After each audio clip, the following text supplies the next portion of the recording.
सरल सीधे व्यक्ति को संसार में कष्ट सहने पड़ते हैं, पर चालाक व्यक्ति संसार में सुख पाता है, सफल हो जाता है। सफल नहीं होता, ये गलत शब्द है। सफल नहीं होगा। अभी कोई चालाकी से सफल हो सकता है। रावण जैसा कोई चालाक पुरुष था, सब विद्याओं का ज्ञाता, परम चालाक था। कालनेमित से बढ़कर कोई चालाक था?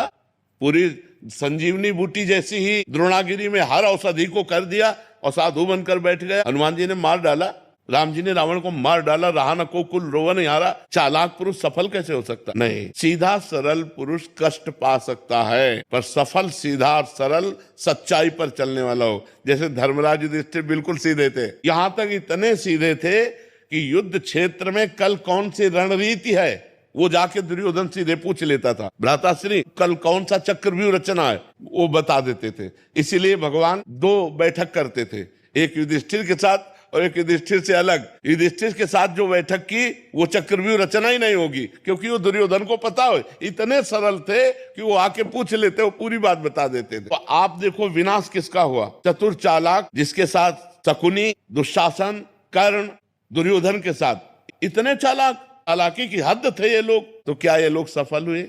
नहीं, सफल हुए सीधे साधे युधिष्ठिर जी महाराज। तो चालाक पुरुष तुम्हें सफल होते नजर आएगा, लेकिन सफल नहीं हो सकता। सीधा साधा पुरुष तुम्हें दुख भोगते नजर आएगा, लेकिन वो दुख भोगेगा नहीं, आगे चलकर वही विजय को प्राप्त होगा। थोड़ी यात्रा ऐसी है जिसमें संशय हो सकता है देखकर कि बेईमान, दुष्ट, चालाक, कपटी पुरुष उन्नति को प्राप्त हो रहा है और धर्मात्मा, ईमानदार दुख को प्राप्त हो रहा है। लेकिन परिणाम में सही चल रहा है, उसका सही परिणाम होगा, और जो गलत चल रहा है उसका गलत परिणाम होगा पक्का।